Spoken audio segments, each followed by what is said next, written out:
Time only denotes a period. It is always neutral and similar for everyone. It's only a person's deeds which matters. Time is never a factor for the fortune or misfortune of a person. This is the theme of today's poem titled Samay Dosh. Hi friends, welcome to the 206th version of Hindi poetry series Anhat Palo Mein. This is Harshita Jha and today I present the poem composed by my father Dr. A.K. Jha titled Samay Dosh. So now please listen to the poem in the voice of poet himself. Please like it on YouTube and subscribe to the channel if not done yet. समय दोष का रोना रोते हमें अक्सर लोग मिल जाते, ज्योतिषियों के चक्कर काटते, तरह तरह के रत्न धारण किए, अनेकानेक उपाय किए दिख जाते हैं, किंतु अपने कर्मों के एवं कर्तव्यों के प्रति उदासीनता से उन्हें कोई परहेज नहीं।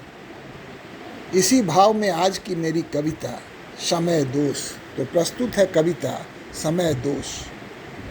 समय सदा निरपेक्ष रहा है, दोष समय को क्यों हम देते। हम ही अपने अपकर्मों से कालखंड कोई दूषित करते, हम ही अपनी गलत नीति से विपदा को आमंत्रित करते। काल चक्र का पहिया यह तो घूम रहा अनवरत यहाँ है, हम ही घर्षण पैदा करके अपनी सद्गति कलुषित करते।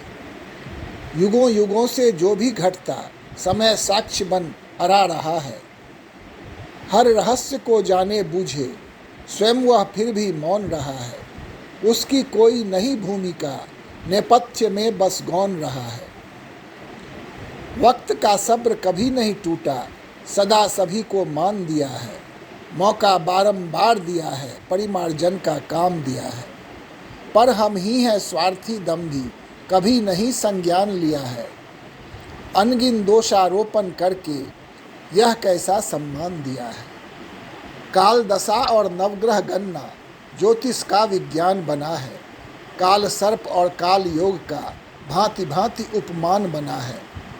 स्वयं के दुष्कर्मों को ढांके पाप कई अंजाम दिया है।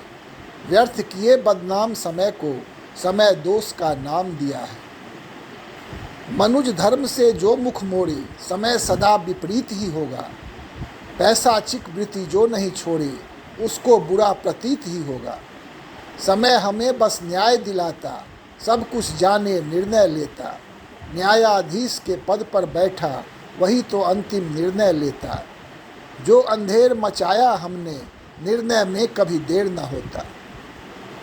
कथा महाभारत की ले लो या रामायण ही तुम पढ़ लो, या फिर वेद उपनिषदों में सच की खोज सही से कर लो।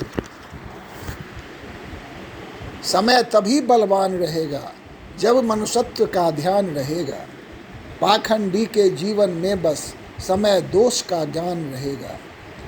यह अरण्य रोदन के जैसा कभी नहीं कल्याण करेगा। ज्योतिषियों के चक्कर काटे उपायों का संधान रहेगा। दुष्कर्मों पर ध्यान नहीं पर मुक्ति का अनुमान रहेगा। मृग मरीचिका के ही जैसा जीवन उसका म्लान रहेगा। मृग मरीचिका के ही जैसा जीवन उसका म्लान रहेगा।